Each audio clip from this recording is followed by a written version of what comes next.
Exodus 14.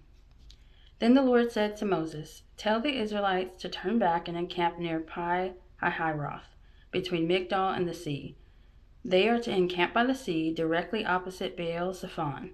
Pharaoh will think the Israelites are wandering around the land in confusion, hemmed in by the desert.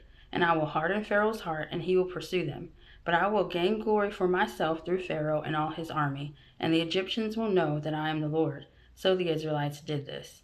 When the king of Egypt was told that the people had fled, Pharaoh and his officials changed their minds about them and said, "What have we done? We have let the Israelites go and have lost their services." So he had his chariot made ready and took his army with him.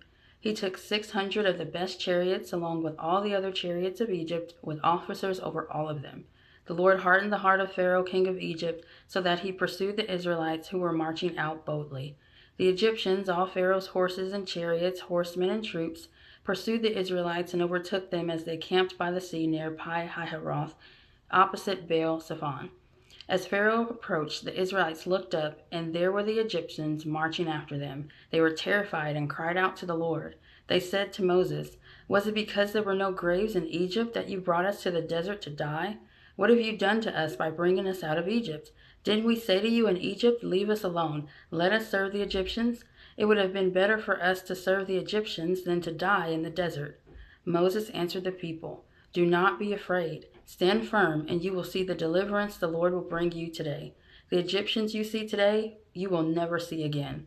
The Lord will fight for you. You need only to be still."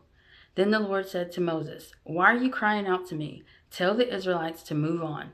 Raise your staff and stretch out your hand over the sea to divide the water, so that the Israelites can go through the sea on dry ground. I will harden the hearts of the Egyptians so that they will go in after them, and I will gain glory through Pharaoh and all his army, through his chariots and his horsemen. The Egyptians will know that I am the Lord when I gain glory through Pharaoh, his chariots, and his horsemen." Then the angel of God, who had been traveling in front of Israel's army, withdrew and went behind them. The pillar of cloud also moved from in front and stood behind them, coming between the armies of Egypt and Israel. Throughout the night the cloud brought darkness to the one side and light to the other side, so neither went near the other all night long. Then Moses stretched out his hand over the sea, and all that night the Lord drove the sea back with a strong east wind and turned it into dry land.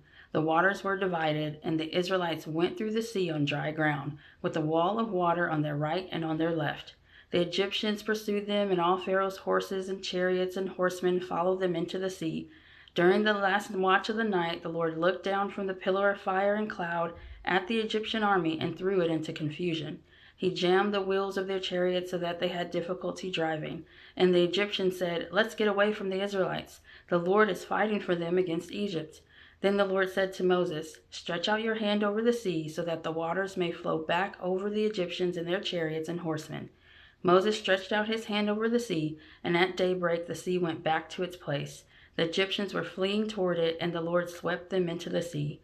The water flowed back and covered the chariots and horsemen, the entire army of Pharaoh that had followed the Israelites into the sea. Not one of them survived. But the Israelites went through the sea on dry ground, with a wall of water on their right and on their left.